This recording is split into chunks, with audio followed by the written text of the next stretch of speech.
live. Can you guys see me? Here we go. Hey everybody, Economic Ninja here. I hope you're doing well. I have a warning for those that have properties in Lahaina, Maui, that just survived a devastating fire. And that is something that is going to come next, and it has already started. And it has to do with people that want to buy your property. Now, I'm going to give you this warning, and for everyone that does not have property in Lahaina, I can guarantee you're going to learn something by the end of this video. There is going to be a very common sense, rational future for the owners of property in Lahaina that just had their homes burnt down. And this same methodology, these same stories, these same factors and scenarios will play out in other places around the world as there are natural disasters, especially in locations that are very desirable like Maui. All right. Now I'm going to use a news story at first and briefly talk about that, but then I'm going to talk to you as my 22 years of investing in experience in real estate, being a real estate investor, a multiple brokerage owner, and a real estate agent. But that really is not the focus. That's not what's going to give me this information that I'm about to give to you. Okay. So here's the story out of Zero Hedge. Why is there such a frenzy to buy up the properties that were just burned down in the fires in Hawaii? Can you imagine calling up a family that has just seen their home burned to the ground and offering to buy their land for below market value? This it's happening in Hawaii right now on a massive scale. Grieving property owners are being bombarded with calls from very greedy people, and I think that says a lot about the current state of our society. We literally worship material possessions and financial gain, and the sheer greed that we are witnessing at this moment is absolutely staggering. Now, I'm going to give you some advice at the end of this that I believe is going to make you a lot of money if you choose to, or it is going to save you from losing a lot of money. All right. And it's not financial advice. It's really life advice, because this scenario actually happens a lot more than you think. I have actually been on large scale fires where I see investors circling streets looking to grab property. All right. This is not new. However, you are going to see this much more evident in this fire as opposed to others like in Southern California, Malibu. I've been on large fires in Malibu. I've been on large fires in San Diego. I've been on fires that completely devastate cities, burn thousands of homes down. And as you can see from this property, a lot of these homes that were burnt down were very tightly packed. There were pockets. It was literally one house starts, it's going to take out the whole row of 10 because of how close they were packed together. Their positioning, the type of construction, the type of vegetation around. And it was a given that this was going to happen. Now, it is sad to watch this, but this, quite frankly, is literally the difference between prepared people that are ready to take advantage of a situation and confused people that are scared and don't know where to go. And there's about to be quite an incident in Hawaii as more insurance companies either claim insolvency, bankruptcy, or just pull out or stop writing new policies for homeowners insurance in the state, which is going to lead to a cascade later on in foreclosures because of people that have mortgages in that state that are over leveraged, cannot self-insure themselves, and they're going to have their notes or their loans, mortgages called due. Okay, this is a big deal. But sorry, I want to get a little bit more into the story. Lahaina was hit harder than anywhere else by the fires, and it turns out that property owners in the area have been getting pressure to sell for a long time before a fire, because when expansion of credit expands, interest rates are low, corporations get greedier and they want to grab more, right? When you have the access to loan money very inexpensively, you want to grow. That is what happens in every single economic cycle in history, all right? So you have companies, corporations that want to get bigger. They want to put up more Marriotts, more Hiltons, more golf courses, right? Because they want to gobble up the small real estate. And right now they see a big, big opportunity. And I'm afraid that there are going to be a lot of scared people that sell a little too early. All right, here we go. And I'm going to give you some ways to do this, to fix this. It says, so now that disaster has struck, those that wish to get their hands on these prime properties are in a feeding frenzy. One local resident made headlines all over the world after she posted a video about this. Filming herself in a recent video, the Hawaii resident said, I'm so frustrated with investors and realtors calling the families who lost their home offering to buy their land. How dare you do that to our community right now? If you are a victim and they are calling you, please get their business name so we can put them on blast, she said. She claims that in a clip that she personally knows multiple families that were offered money from investors and realtors. Let me stop right there and tell you, if you've never seen this channel, I have been trying to prepare the world for an economic collapse. And I have actually used an analogy of your economic house is on fire. It is burning down and you're about to lose everything.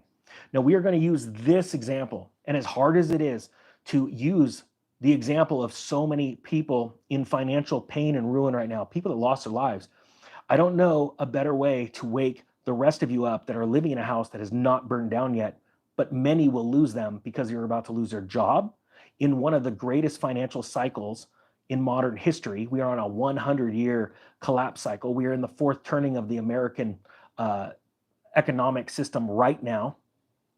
And it doesn't need to be a house burning down. Right now, there are people losing their homes. I witnessed somebody losing a home in Los Angeles simply because they didn't keep up with their homeowner's insurance. They had a $9,900 balance left on their mortgage before they paid it off. And it went to auction a couple of weeks ago because they simply didn't pay their homeowner's insurance policy. This isn't a joke, all right? Now, there have been pressures to buy up swaths of land in Maui for a long time to put more hotels, more commercial properties. The government has been wanting this for a long time. They want this because of the different type of revenue it brings in. Much higher taxes flow through to a government through commercial properties like hotels than it does a single family residence.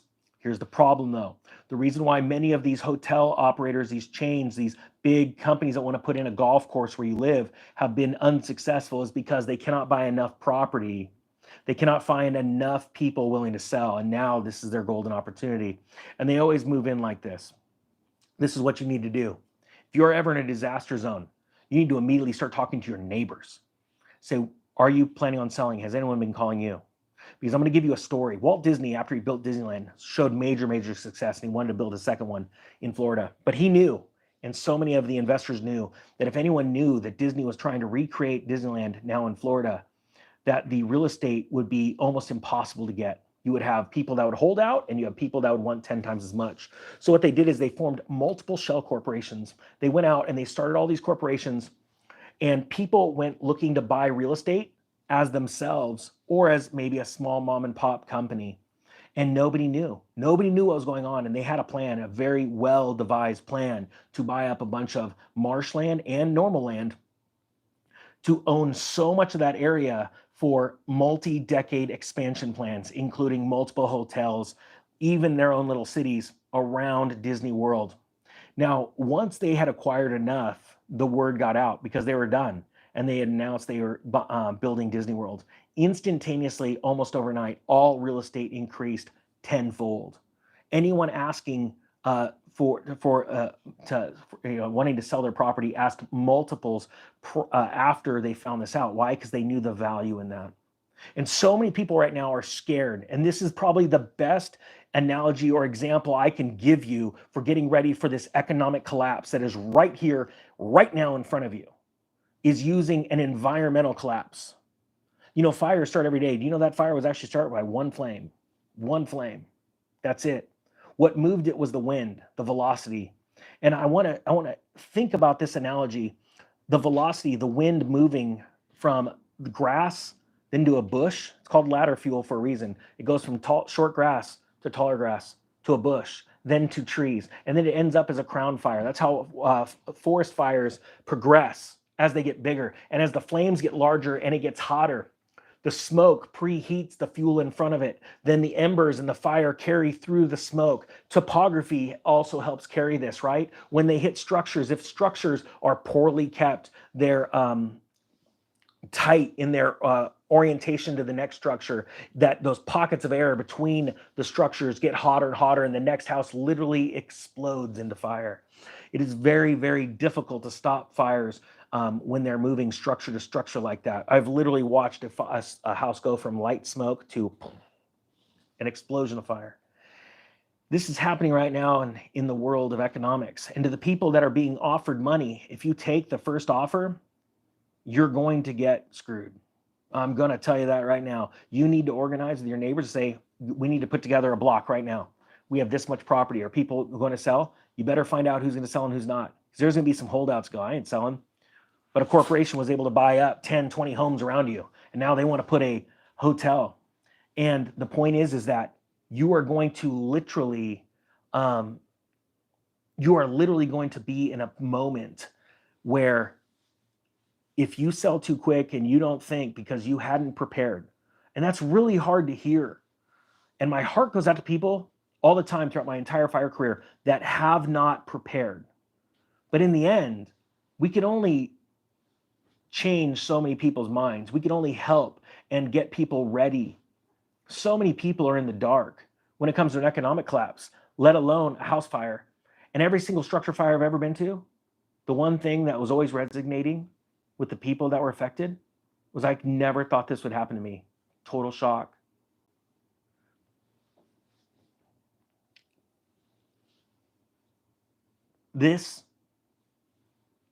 You are going to see big corporations try and take advantage of small people. But I have to tell you this. I've been to Lahaina, love it. Most of the downtown homes were tightly packed together, not kept up with the way you think. So many people hear about $1 million homes and they go, oh, those must be nice. Why did those burn and not the other one? Well, it's because of their tight spacing and that they had wood piles up against them. They had garbage around. They had the ability, open eaves for embers to go in. Why? Because a lot of them didn't even have air conditioning. And they had open floor plans, open windows. Embers go into them.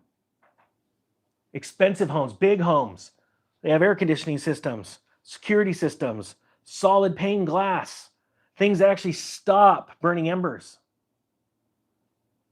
But I mean, I've literally seen, I just did a video about this, 23 years experience as a firefighter and trying to explain to you how fire moves, and people are going, you don't know.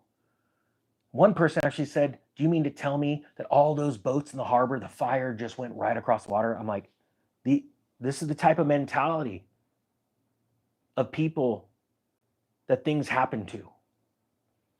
So many people want to blame other people for their demise, and they never want to inwardly look at themselves. How many of you right now know that you are where you are financially because of the decisions you have made, good or bad? Type 1. Or type 2, if you believe really that you are where you are financially because somebody else did something to you or somebody else made you who you were. I'm curious what you would think, because this is very serious times. And I would say by and large, right now you're thinking, because I didn't have a lot of help growing up. As a matter of fact, can't tell you much at all about any help that I've ever had. What I had was a set of good decisions in my life and bad decisions. And I made a lot of bad decisions. And those kept me back. So I simply had to come to grips with myself and look myself in the mirror and go, I need to start making less bad decisions. Well, how do I make more good decisions? Well, I go and learn from other people that know more than me, and also people that make bad decisions. And when I watch the people that make bad decisions, I go, I'm just not going to do those. I'm not going to blame anybody else for what happens to me. Are there conspiracies out there? Yes. Are there people that want to do you harm? Yes. But you know what those people actually know that most people don't? That 90% of the time, the foolish are going to do it to themselves. You just roll right in and take advantage of the situation. And that is exactly what these corporate bigwigs are doing right now. The fact of the matter is, you can get 1,000 phone calls for your house today for sale, and you have a burnt down lot. You know, the only person that can actually sell it is you. You actually still have the power. They want that property so bad, and they're going to lie to you and try and deceive you, and they're going to tell you it's not worth much. All you got to do is get into a place of peace and go, right, this is what I'm at right now. Either I have insurance, I can rebuild, or I don't have insurance. What are my options? Well, I can guarantee you right now, if you don't have insurance, your options are a lot better if you get together with your neighbor and you say, do you have insurance? Are you going to rebuild? No? Okay, let's stand strong. Together, we may have each a lot, but together we have a 1/4 acre. Oh, Bill down the street agrees. Now we have an acre. Before you know it, you got a lot of property on your hands. And the more property you could put together with your family, friends, your neighbors, you become very powerful. And I want you to understand that because there is going to be more disasters coming. There are going to be volcanoes erupting, earthquakes happening, wildfires raging, hurricanes and tornadoes happening. And you know what never changes during all those times? Blood sucking leeches coming out of the woodwork. And I've honestly been trying to share that message with a lot of people over the last 3 years, saying there is an economic collapse coming. It's your choice. Do you want to be prepared or do you want to be scared? And the people that want to blame other people for their problems, they're not going to get anywhere. But you, the person right now listening to this message that understands self-responsibility, that understands self-respect, that wants to make a difference in this world, you're going to absolutely crush it in this next economic cycle. You are going to be picking up real estate for pennies on the dollar from people that lost it because they didn't simply have a savings account and didn't think ahead while insurance companies were bailing out. We're too busy getting into more debt. There are people that are watching this right now that are actually getting out of debt, that have seen how serious these times are and seen the opportunity and said, oh man, I don't want to miss that.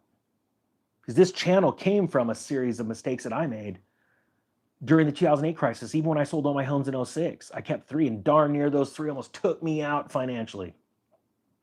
And I missed out on some big gains. We're talking tens of millions of dollars, actually near 50 million when it's all accounted for, is what I lost out on during the last crisis, because even though I sold all my properties and I warned everybody, I didn't have enough set up to take advantage of the big gains.